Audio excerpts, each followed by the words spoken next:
It's never been a thing where the moment has been too big. Jadyn's going to do great with it. Anything Jadyn puts his mind to, he's going to accomplish it. I mean, I knew he was destined for greatness. I would spend the next 3 to 4 years at Michigan.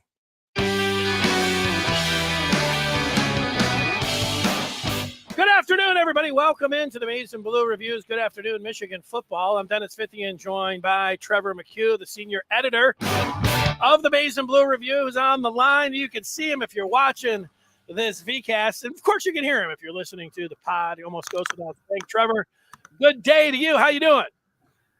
Doing really well. Like you said, this is kind of turning into like Christmas Day for us. Big commit watch, some NIL news, spring. It's just all coming at us at the same time. It's a great day. I'll go over the top. It's like, Christmas. My bad.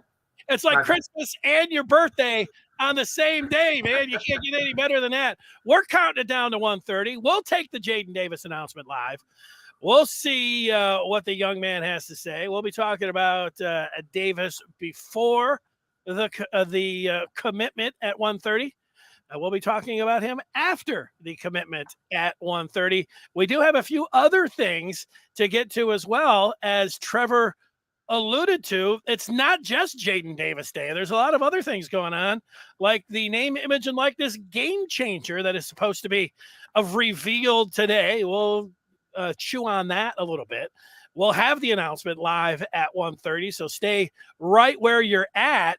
But we'll lead off talking about the spring game, and that is taking place, as everybody knows, tomorrow at Michigan Stadium. And don't forget, after the game, we'll have a special podcast talking about the Wolverines and what we see and hear down there. Trevor, I think there is something to keep in mind if you're a Michigan fan, and we're big on Rivals on forecasts. Here's my spring game weather forecast, and it is calling for right now a game time temperature of 43 degrees, chance of rain, 18-mile-per-hour winds with occasional gusts up to 40 miles per hour. What are your thoughts on that?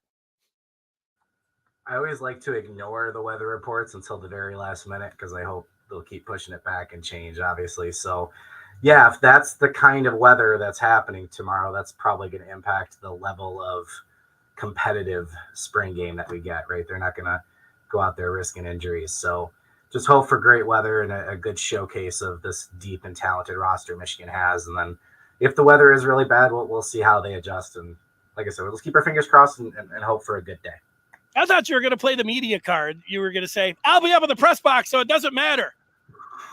No, I love the spring game. I think it's such a cool opportunity, not just for like what I just said, to showcase Michigan's young talent, up and coming players and such, but you always see families, and especially young kids, when maybe people don't feel comfortable bringing their real small kids to a 100,000 full game yet, right? And it's a chill atmosphere, and it's just a great opportunity to be in the best stadium in the world and see families enjoying the day. And yeah, it's a fun day. So I'd hate to see the weather dampen that. I'm with you on that. I've got the hype train. I want you to comment on the players. I've got 4 different players that I'll get to. I've got some feedback. Antoine wanted to apologize because he was harsh on me yesterday, and apology accepted from Antoine. I'm totally fine with you bringing it how you did. And let's see, he also has questions for Trevor, as you might expect. And people are here. It's Jadyn Davis Day. You just know people are going to be excited and ready to go and get this going and everything else. And that's what we're doing here. So that's what it's all about. So with that, I do want to get your thoughts on the hype train.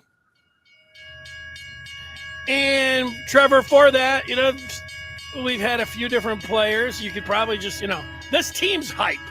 But number one, I came out with Amarian Walker on Monday. And Walker, I think the hype is based on Jim Harbaugh, 2 practices in, saying he considered him a starting corner. What are your thoughts?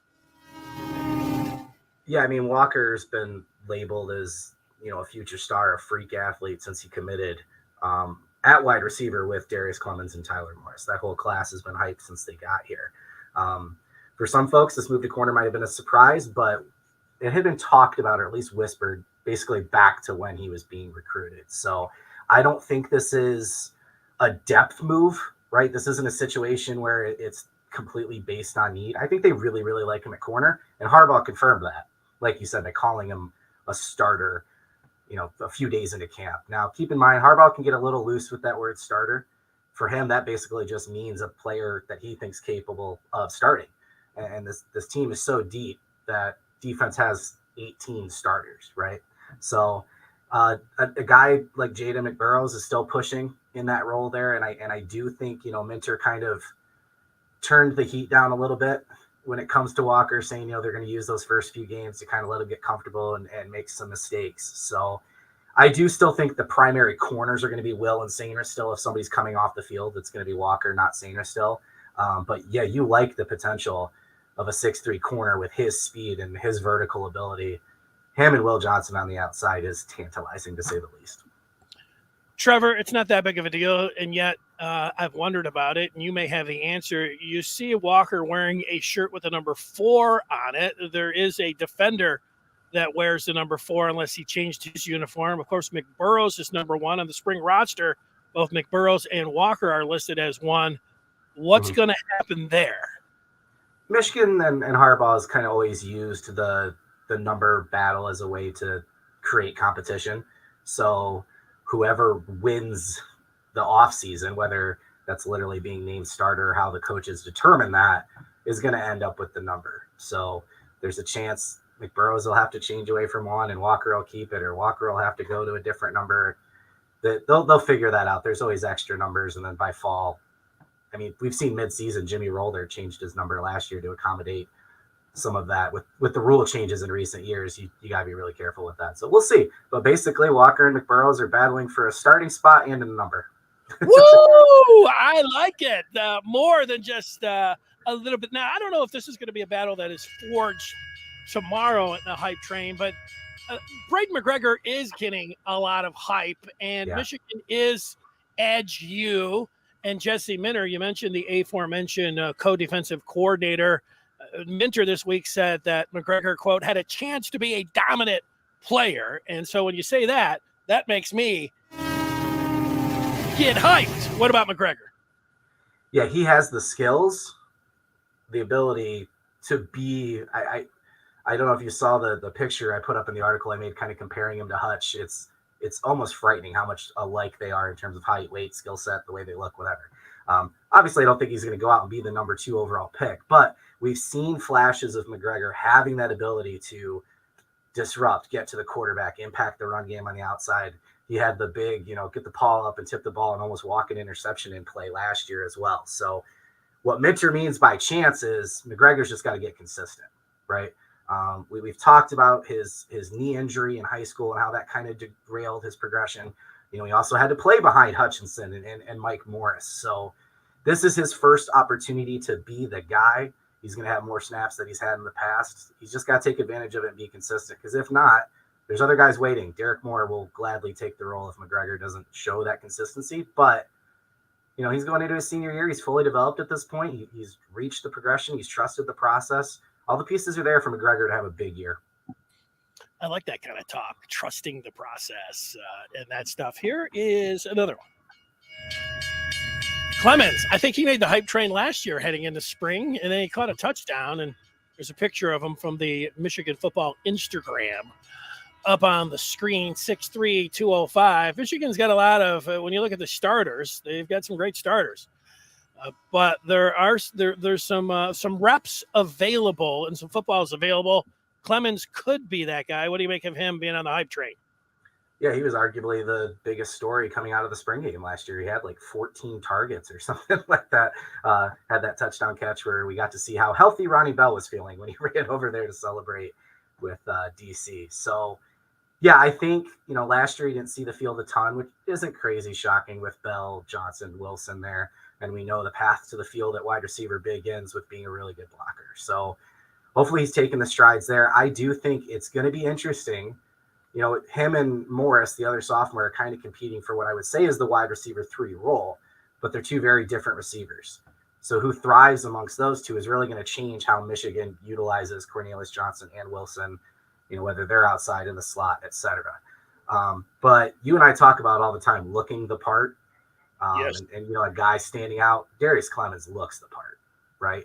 And just like we said with McGregor, in terms of having all the tools, he's got it. So if Clemens gets the right to be the third receiver, just in terms of rep share, and they play him in that X receiver spot, I would not be shocked if he's wide receiver 1 in terms of receptions, yards, touchdowns by the end of the year. The dude's ceiling is just incredibly high. We haven't seen a wide receiver prospect like him in terms of size, hands, speed, the whole deal, route running in Ann Arbor in a very, very long time. So I'm very excited about Darius Clemens. I like that. And we're talking with Trevor McCue, the Maize and Blue Review's senior editor. You can find him on Twitter at Trevor McCue, MCCUE. That gets us one more on the hype train. And that was put in today. And it's Josiah Stewart. Now, Stewart comes over from Coastal Carolina, one of the Magnificent Seven in the transfer portal, and he wears number 5, but he is the 4th on the hype train. What do you think about getting hyped about Stewart? Wasn't it Braden McGregor who mentioned him this spring? As he seemed like he was backing up the hype a little bit. Yeah, the term that keeps going around consistently with a lot of these guys is freak, right? And that's what Braden McGregor called him, was a freak. When he initially committed, I saw a lot of folks saying, like, this is a great addition for Michigan, but we saw, the drop off from his breakout freshman year. He had 13 and a half sacks to like 2.5 in his sophomore year. So my first thought was, I wonder, what the deal is here. And the more I dug in, I learned that they basically changed Stewart's position his sophomore year. He was more of an edge defender, very, very similar to what he's going to do at Michigan this year, his freshman year. And they moved him more to like a hybrid edge linebacker position that had him dropping back in coverage and playing a little bit more outside.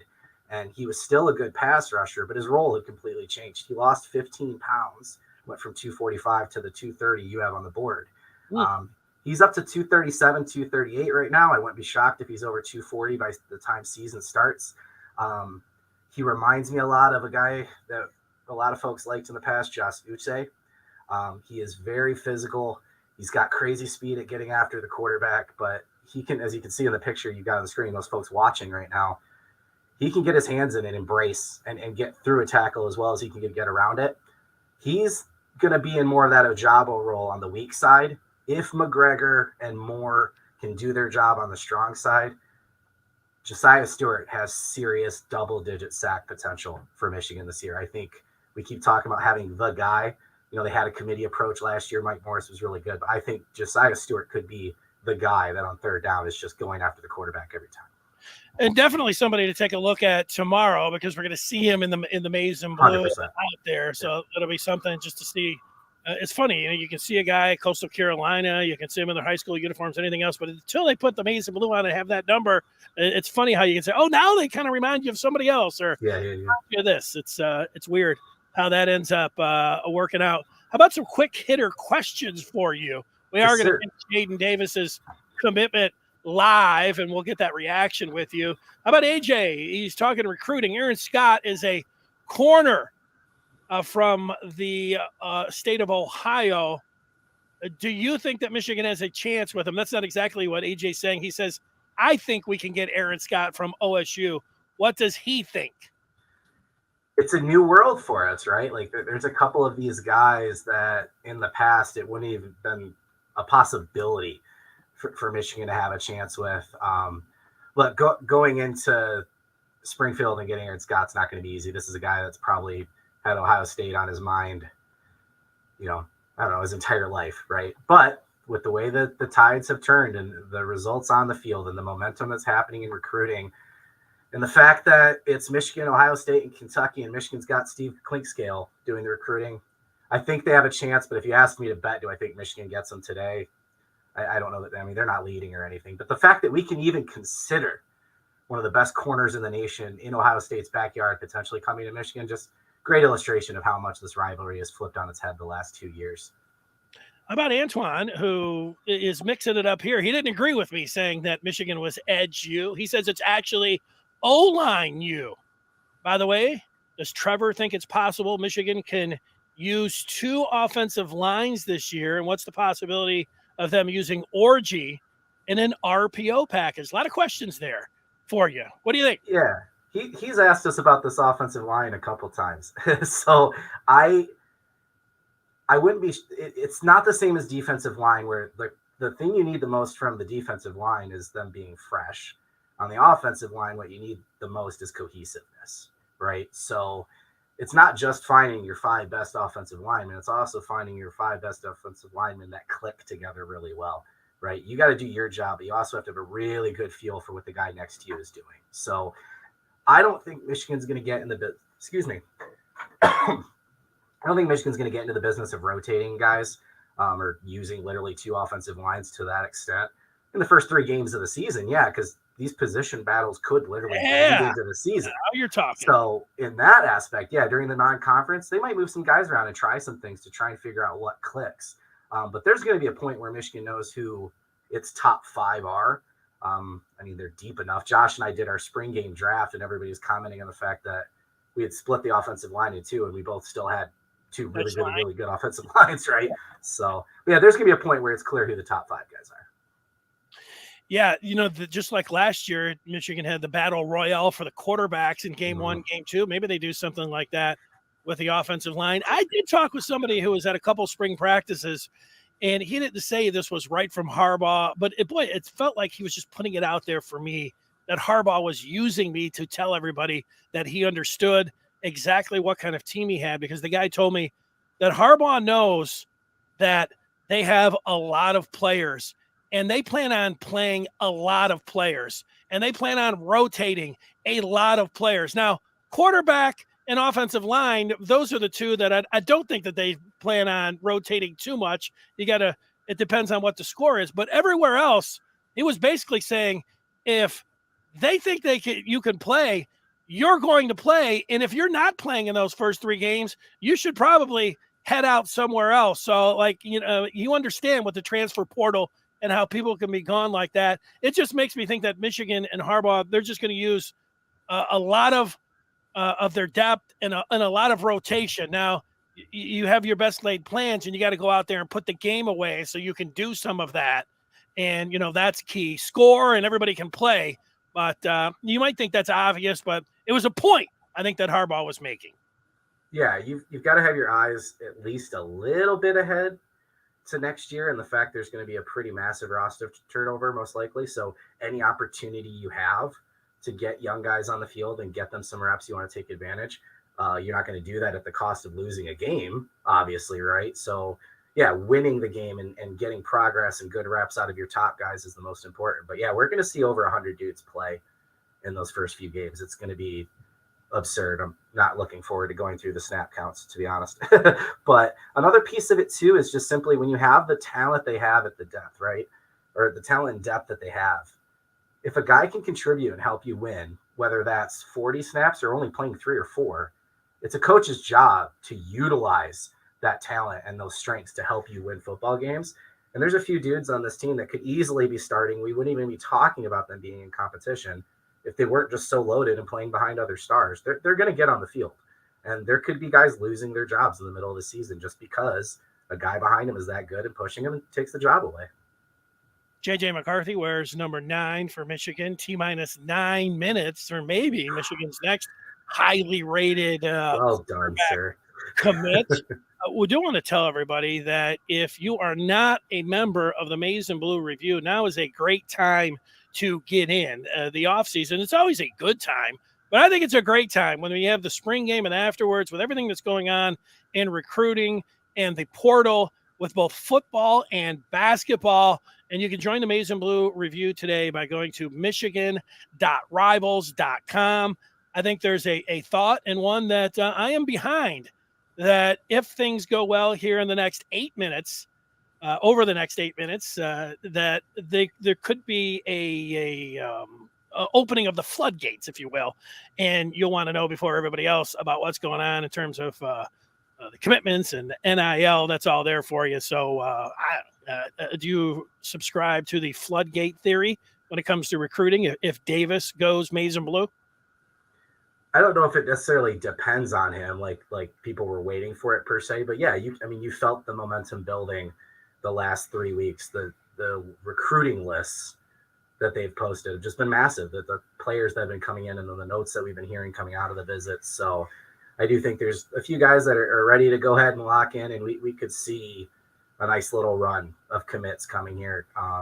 There's quite a few names that we have future cast predictions in for, and we've been sharing intel online that it's not a matter of if, it just kind of feels like when with a few of these prospects. So Michigan's probably going to go into the summer with the second or third ranked recruiting class. And for a program that normally finishes really, really well and doesn't necessarily start out strong, it feels like the sky's the limit for this class. They're really building a monster. It's pretty impressive. Do you have your future cast in for Jadyn Davis's announcement? Yes, I never really thought about the fact that I could even do it. So I was looking at his profile while working at an article the other day, and I happened to click it. I'm like, oh, I can do future cast. So I do have mine in. Josh has had his future cast in since the barbecue at the Big House last summer. So we've been talking about this commitment for like 8 or 9 months. So it's going to be exciting to have this buttoned up and start talking about the potential of Michigan commit Jadyn Davis. What a long-range forecast that is. Let's I see Monica McNutt. Numbers, the fanfare, yeah, there she is. With the productivity and the we are good to go. We're just waiting for Jadyn Davis.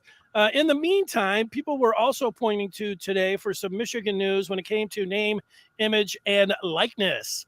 And there is a new collective, and it's called Hail! Impact. I don't know how good that's going to do hashtag-wise, but Hail Impact is there. And Todd Anson, who's a Michigan man, and most people are familiar with, yesterday he was talking about a nonprofit supporting local charities, this being tax deductible. And he said money can now flow into the Michigan name, image, and likeness if and when athletics gets behind it. We'll have a gale force wins in our NIL sales. That's a hell of a tweet. Today, he said, we all need to rally to support it once Hail hits the go button. And I think that is today. Todd Anson saying that Valiant has done a great job advancing the cause and getting us on the right path. Now, tax-free money can fuel the cause and charities benefit directly. Does this sound like the monster that people have been hoping for? What are your thoughts here, Trevor? Well, this is the big one we've been talking about for a while, that we know behind the scenes Michigan has been, something Jim Harbaugh has supported almost from the jump. And, the biggest concern among the athletic department, and something, Anson was kind of hinting at there, is Michigan doesn't want to see resources pulled from other athletic activities, whether it's, support for resources, buildings, things like that, to go to this. That has always kind of been their concern, which sounds like a lot of that's been alleviated. Valiant has been the commercial angle, and they have done a fantastic job. I've praised Jared Wangler any chance I can get. I think he's been very candid about the things they're doing well, how hard they're working, and the plans they've got, things they've got in the pipeline. And he'll admit too, it hasn't gone as quick as maybe they would have liked. But I've been selling folks for a while now that the plan is in place, and I think Michigan has the right plan, and we're starting to see it come together.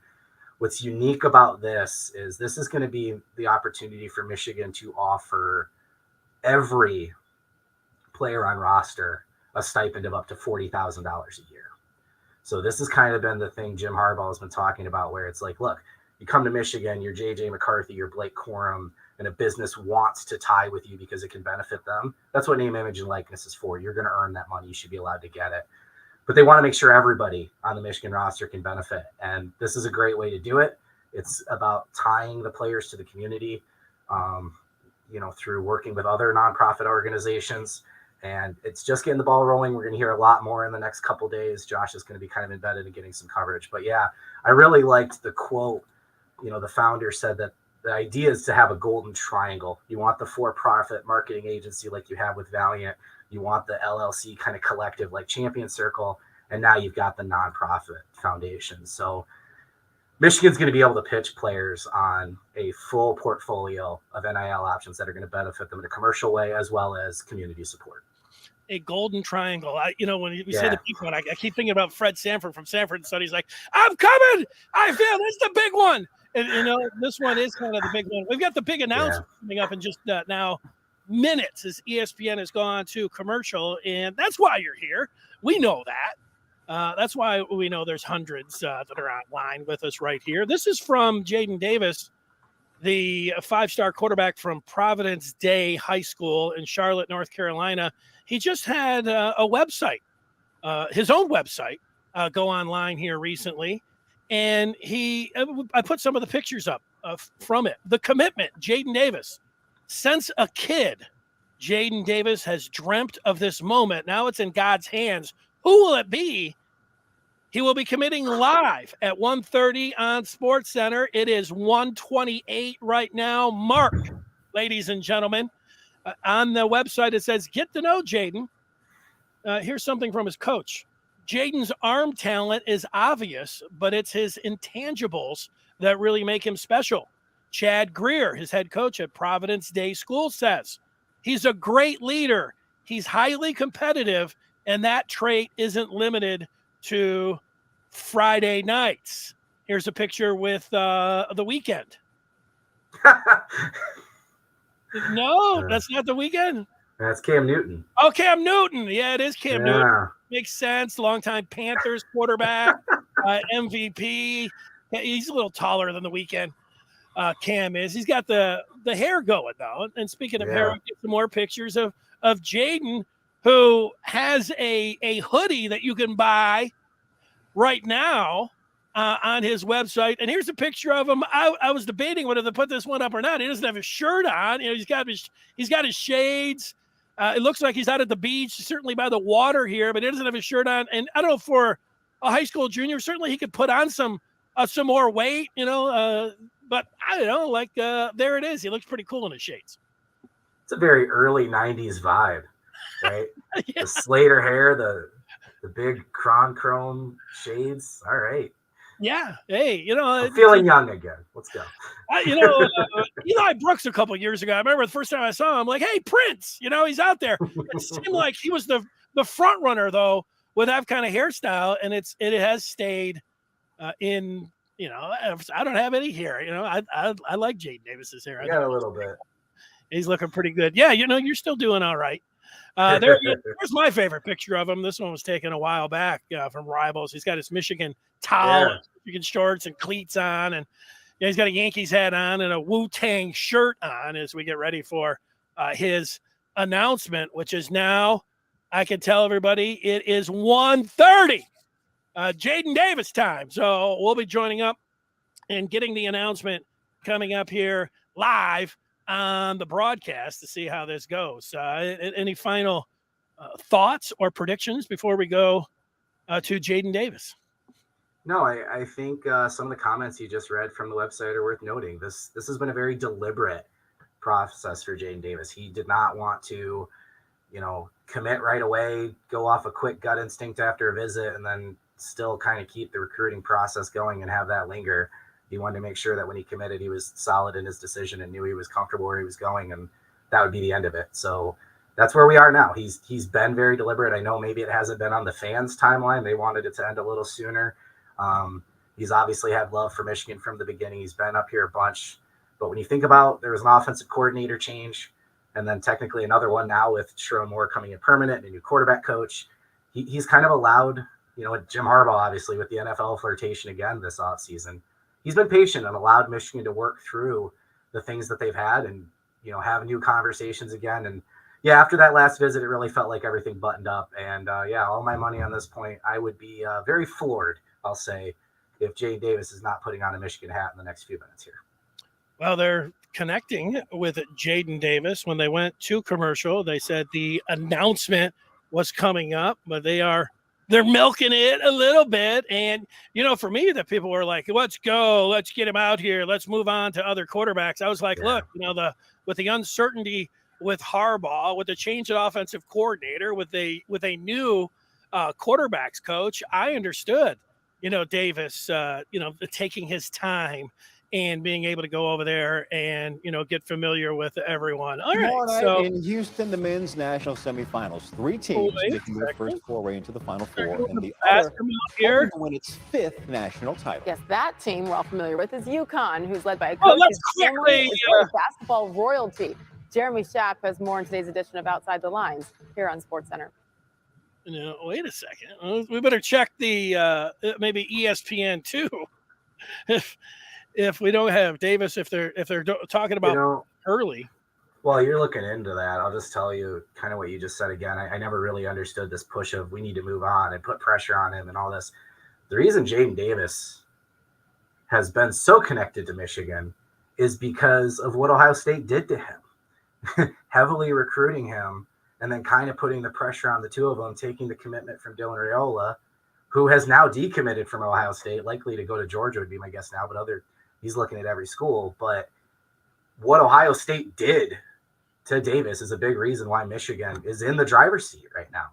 And, we didn't know everything. The coaches know that, they have the relationship with Davis and his father. So for fans to make assumptions when they don't know the comfort level Michigan had, I know the Dante Moore recruitment probably played a lot into that.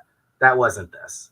And I think Michigan has handled this well. And again, I would think they're going to be really happy when Davis does announce in a few minutes here. But yeah, they've handled the process well and respected Davis. And I think he's respected them back for that. Yeah, but I can tell people that on ESPN too, they have a G League game going on. So they said ESPN at 1:30, but we're all like, hey, it's 1:30, let's go. They did tease it heading to the last commercial break. And, now they're doing an outside the line. So, they know that there's a certain amount of people that are tuning in just to see Davis. Maybe things move a little slower than you might, but you might expect. But at ESPN, you're thinking, hey, 1:30, let's go, let's get it, right there. But yeah, they're gonna milk it. I'm not shocked. There's nothing wrong with that. There's nothing wrong. They want to see what's going on with the Final Four.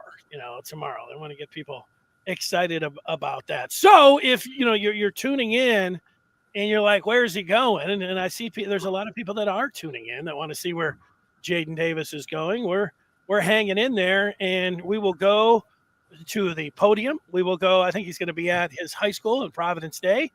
I would guess, just picturing it in my mind, it'll be a gymnasium type scene, and they might have like a pep rally with the students in the background, and then. Davis, I'm not, I don't care about all the theatrics and everything else. I did think I've been noticing a trend on Twitter where they're like, hey, would you, and especially with with Lamar Jackson, would you smash or pass? When it comes down, smash or pass. I would like to see him put out maybe a Tennessee hat and then say pass, and then put on a Clemson hat, and then pass. And then he puts out the Ohio State hat, and then he picks up a gigantic sledgehammer and smashes the Ohio State hat with a big maize and blue mallet and says smash for Michigan, and then puts the hat on. But, hey, that would have been my advice to him if he's looking to, to get fancy and try to do something like that. We'll see what he has. What Trevor would. If it was you or you were giving him advice, what would you think? Would you like to go the Jair Hill route and not even put Michigan in the top 5 and then come out and then announce them, or what would you do? I mean, I'm a little biased as somebody who has to cover it. I would advise him to please just come out and say Michigan right away and not play any games. The Jair Hill thing was a whole new level. I forgot about that. Not even featuring Michigan in the top 5. I mean, we obviously knew some things behind the scenes, but I was like, wait, what? So, no, I mean, this is his chance to do it. So whatever he wants to do that is going to make him remember the moment and feel good about it. And, I mean, he should be very proud. Like, this is a day to be proud and celebrate and realize what he's accomplished. And obviously a whole new journey and a lot of work is coming. But if he wants to have fun and mess with some people or whatever he wants to do, he's earned it. So whatever makes him and his family happy, I'd say do it, buddy. Whatever makes you happy. Yeah, well, they have an inside the lines. I'm thinking that Providence Day, I'm sure they checked their hookup to see that they could go. But, when there's an issue with ESPN connecting to him. That seems to be the delay. So Yeah, that would be my guess too, because you're sitting here and you're doing. Obviously, spent a lot of time with Dan. It was Bobby Hurley talking about Dan Hurley is his brother, so they're doing this. But hey, a little bit of delay. We've waited our whole life. We certainly waited a couple months. I don't want to get too dramatic there, but we've been waiting a long time. What's another couple minutes, folks? When it comes down to we'll go live when he does. So yeah, stick around. Feel free to throw some more questions at us. We can go back and look at some of those. This website is just gone live here. He's got his That's a look, man. That's awesome.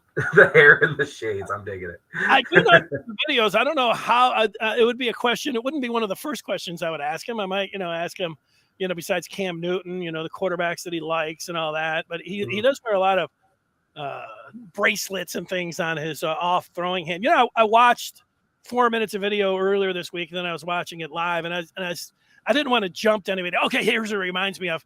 So I just sat back after watching it. I just let it come to me. I thought I was seeing a little Brett Favre in Jadyn Davis, and then there was a throw, and he was running up towards the line, and he slung it out there over to the right side in a real laser. I thought, that reminded me of Aaron Rodgers, and I'm like, what's the deal with the Packers? But then at Alabama, when Tua Tagovailoa played a couple of years ago for the Tide, I was mesmerized, and I became a Tua truther. And it was really about Tua. He threw, I don't want to say a magical pass, but he threw a very catchable pass. The loft, the accuracy, the way it came out of his hand, it was just a thing of beauty. And he just put the ball on the receiver, the location where he was able to put the ball, the accuracy, where he was able to put the ball on the receiver. It just, I loved it. A pure passer. I put the category of Tua Tagovailoa. Jadyn Davis reminds me of a right-handed Tua Tagovailoa. Certainly, he does have the arm talent. You don't have to have played the position or be in the NFL or college quarterback coach, but there is a smoothness and a fluidity when he throws the ball that you can see. He obviously has a big arm. He can throw on the move. So all of that kind of stuff, pinpoint, laser accuracy. And, he can also throw on the move. You see him rolling left, throwing down the seam, putting the loft on it, a real catchable pass. So all of those things when it comes to Jadyn Davis, I noticed, and, just watching, 10 minutes of his film. He's got really good touch. The knock that people keep throwing at him is he doesn't have, the cannon arm that a lot of folks hyped up with JJ, for instance, when he came in. I'm going to have a film review that posts not long after this commitment that I think it's a simple mechanics thing. Like you said, his upper body in terms of his arm talent, his touch with his wrist flick, what he does with his shoulders and hips, I think is elite. Where I think he could simply improve is just utilizing his legs more to create some torque and drive with his legs and push off the back leg and just some simple mechanic changes I think is going to create some power for him. But when you watch that film, there was a couple of red zone plays where he's throwing it to the receiver in the corner and beautiful touch, good arc on it, gets to the receiver where he's the only one that can catch it. And I'm thinking Michigan fans have been talking about where's that play for the last few years, right? He's light years ahead on some of those touch plays. And yeah, he is good on the move. Impressive is he's good to his throwing side, but he's also good going the opposite direction. And again, that's because he is so strong in the upper body. He's able to generate really good throws without getting his legs planted. But the coach's quote that was up there, I think, is probably the most accurate. When you watch Jadyn Davis, he's not going to overwhelm you physically. He's not a large quarterback. He doesn't have the cannon arm that like we've been talking about, but he runs a complicated offense for high school. And he takes snaps under center. He takes snaps in shotgun. He takes snaps in pistol. He's doing pre-snap reads and adjustments. He does an excellent job of reading the defense. Live right here on SportsCenter. Quarterback Jadyn Davis ending one Power 5 program's anxious wait. Coming up. Okay. Yeah, he's light years ahead in some ways, and the things that I think he needs to work on, if you're going to label him raw, he's kind of like the opposite of Joe Milton. Milton was just tall, big, arm cannon, real raw talent, though. It was about learning the football system and the IQ and being able to understand how to control that arm and make the touch throws. Davis is the opposite. Davis has the football IQ. He has the touch. He's got the reading. He's just got to nail down a few things mechanically and and get a little bit of development in college. But he's absolutely, going to be competing for a starting job very early in his time. So he's an impressive prospect. We have Brock Heilig, who is putting in the actual announcement time set at 1:49. The Brock, I am going under on that, but just because the 3-4 minute, I'm going to say a 4-minute commercial, which will take us to 46. But it's not a bad 49 was not a bad time, and you may not have seen that they said coming up next, which makes it a really tough over and under that you put down. But ESPN did just come in and say that it was going to be next. So they're in a commercial break. And, we've been talking about Jadyn Davis here and OT saying that those were the Ultimate Warrior sunglasses. And that's right.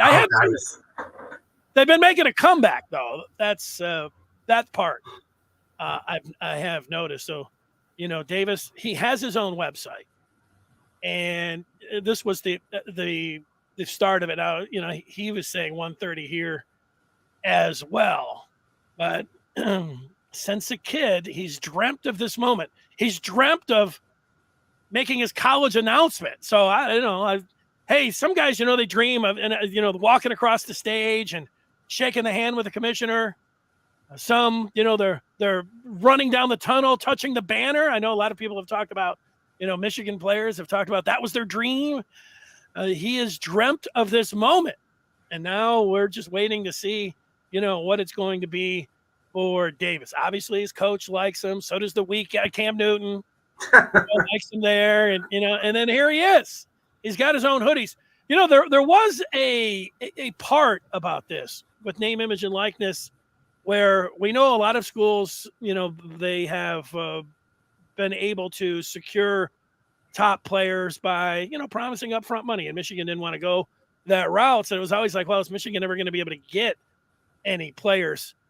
If they do get Davis, and maybe he's just a one-off, but maybe others will look and say, look, if it's going to work out for Davis. So I think this is just even more than Davis getting a prize quarterback at the most important position, which is big. I don't want to minimize that, but also that they're getting a 5-star quarterback in the day and age where guys are getting promised $1, $2, $3, $4, I don't know, $11 million up front. I do wonder if there was any push in the last 24 hours of somebody like, hey, we got $5 million outside for you. All of this stuff is crazy, but what about it? The kind of dual effect of being able to get a commitment from Davis if it happens. Again, I've kind of been on this train with NIL for a little bit, so I'm not scared to take my victory lap. Maybe it's a little early, but we had 2 guys last year who chose a school that we know was primarily on an NIL offer with Dante Moore and Jalen Rashada. And neither of those quarterbacks committed to that school because, one, Dante Moore, the offensive coordinator, the relationship he cared about, got a new job. And he decided to go to UCLA.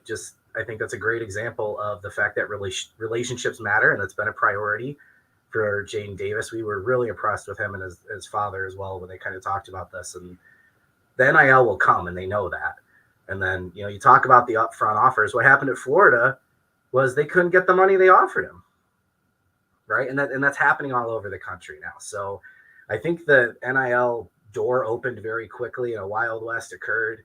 And what we've seen now is those players end up in situations where they don't get what they were promised, or they realize they made the decision based on money and they actually hate the campus and program. So Davis is going to make the choice in the right high school junior quarterbacks. Jadyn Davis of Charlotte Providence Day. All right, let's go to ESPN. You can hear yards and 42 touchdowns, leading his school to a 12-1 record and the state title. And he was named Mr. Football in North Carolina. He's narrowed his choices to Tennessee, Michigan, Ohio State, Clemson. Yeah, he's a 5-star, and I said he's a consensus 5-star. So ESPN has the worst ratings. Jadyn Davis and his fam, all the folks around him, 6th-ranked QB in the ESPN 300 for 2024. Jadyn, what has this decision process been like for you and your family? This decision process has been a whirlwind. Me being received my first offer at the age of 13, and now being 17 and ready to make my college decision. It's been nothing short of a blessing. Stressful at times, but as you see the people behind me and behind the screen, It's been nothing short of a blessing. I appreciate all the support, whether it comes from my family, friends, or fans across the world. So this process has been nothing but a blessing. We're kind of ready to get over with as well. So. Okay, before we let you do that, what are your emotions like right now? I'm not a guy that really gets nervous, but I'm a little nervous. There's a couple million people watching right now, so shout out to everybody that's tuning in. But yeah, just gonna speak from the heart, and whatever the good man upstairs tells me to say, that's what I'm gonna say. So. No, it's not a couple million. It's just you and me. We're just having a conversation. No one else is here. It's just us. It's just us. Yes, sir. You're a junior. Why are you making this decision now as opposed to doing it in your senior year? Yes, sir. I think, with quarterbacks committing early, it allows you to build a class around you. Obviously, the football game is such a team sport that if you don't have an offensive line, receivers, a defense, a running back, you're not going to win. So you could have the one person in the world. It's not a situation with basketball where you can have a person score 70 and win the game. So I'm a guy that's going to walk in and help build this class at the school I picked and build it to the number one recruiting class in the country. And then we're going to do what to do from there. So. Okay, Jadyn, my man, it's announcement time. Where will you be headed for the 2024 season? Yes, sir. So first and foremost, I'd like to give all glory and praise to my Lord and Savior Jesus Christ for waking me up another day and allowing me to share this special moment with the world. Through this recruiting process, I've grown to learn more and more about myself as time goes on, and He's been with me every step of the way. I'd like to thank ESPN for allowing me to make my announcement on a great network and utilizing that platform. A special thank you to A.D. Beatty, David Oliver, and Rod Rochelle for organizing this event. As a kid growing up in Duluth, Georgia, I instantly had dreams of this day being my reality. And now it has come. I want to thank every teacher, coach, mentor that has instilled their energy into me. And I can assure you that none of it goes unappreciated. My God, Coach Boone, thank you for being with me through thick and thin and being a big brother to me. Our relationship goes beyond any quarterback drill, and we're forever locked in. My guys, Coach Matt and Ro, y'all have had my back since day one, and it's forever reciprocated. To my teammates, sitting right there, I love y'all boys, man. And I thank you for welcoming me in, and I'm grateful for each and every one of y'all. I can't wait to step on the field with you guys for one last year and bring home another title to Providence Day School. To all my coaches at PD, thank you for all the sacrifices you've made. To Coach Rear, thank you for trusting me with your program and caring more about the person off the field rather than on. A special thanks to Cam Newton for taking me in as your own. You know it is, bro. To my siblings, it has always been my goal to be the best role model for y'all to look up to. And I hope I've done that this far. Lastly, my parents, thank you for the countless sacrifices you made for me to get in this position I'm in today.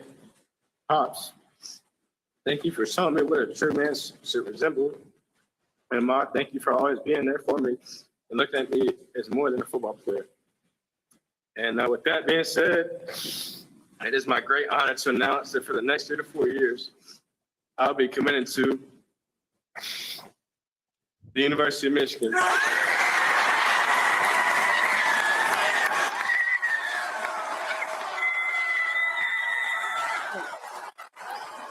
All right.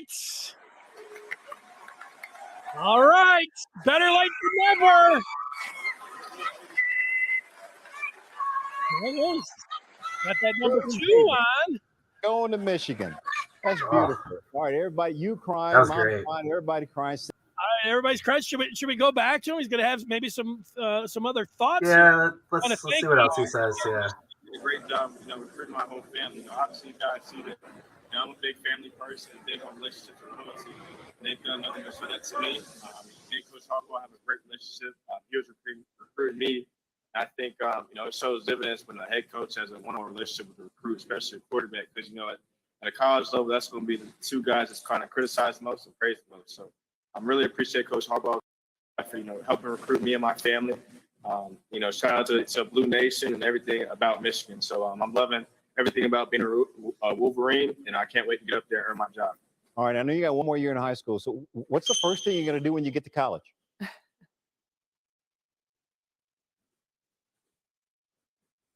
Jadyn, can you hear me? We get all the way through this, and we didn't have any issues until now. Jadyn, can you hear me? I'll answer. Okay. Jadyn, going to Michigan. You and your fam, thank you so much. Let's go over to Sage. Let's answer the question for him. Trevor, you be Jadyn Davis. Jadyn, what's the first thing you have planned when you go to college? Start throwing the ball with your receivers, right? Man, I was almost getting emotional there. That was impressive, man. That just kind of speaks to what we were talking about. Like, for Michigan fans, this is the start, but for him, this is a big day, man. End of a journey he's worked really, really hard for. So you got to love it, man. That's what we've been kind of trying to tell people behind the scenes, that Davis and his family are very thoughtful and deliberate in this process, and there's a lot of heart in this, and he showed you right there, man. And he talked about the relationships, and that's a guy that's all blue, man. That's an impressive addition for this class, for this program. You know, he's the future. The same way J.J. McCarthy kind of shaped the recruiting cycle and what happened with this program. It's Davis's turn, and he talked about that, man. He's ready to start recruiting and putting a class together. I thought that was a dumb question.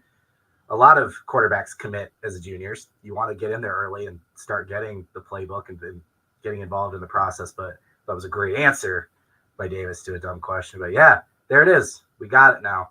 And Omni March, Michigan, great addition, man. Another 5-star, third 5-star quarterback in the program's history. It's a big deal. Yeah, it is. And there is a question. There seems to be a few people, and it was and a lot of those people were the ones that were talking about him dragging his feet and why is it taking so long. And there's also been like, well, he's got a little diva in him, with a website. And what I would say to that is it more diva of going to a school, and we don't think, I didn't think it'd be wrong, but I don't think that Michigan is offering him $4 million up front to go to school. Is it being more of a diva to go a place where you're not guaranteed the money right off the bat? No, maybe he's going to have to wait a couple months. Will Johnson, he was able to get his brand going right when he came in. But, there is going to be a little bit of time. He's not instantly going to be rewarded with this cash. That is the road that is less taken than these QBs that are being offered 7-figure deals to commit somewhere and then ultimately, get that money. So, if you're a quarterback, and is it a smart move to put out a website where people can go and buy your merchandise? Would you say, I wouldn't do that if I was a QB, or I wouldn't have my son doing that? So you wouldn't take any money. You wouldn't put out a website.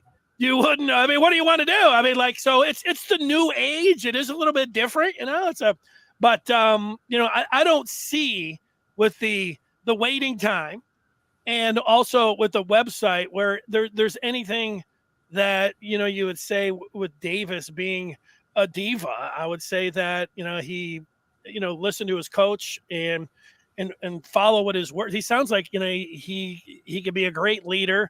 And that's what, his teammates and coaches have set up to this point. So, everybody can have their opinion, but there's been a lot of that kind of talk. And that's where I would say that, I don't buy into that myself. You got to trust Michigan and the coaches and what they've said as well.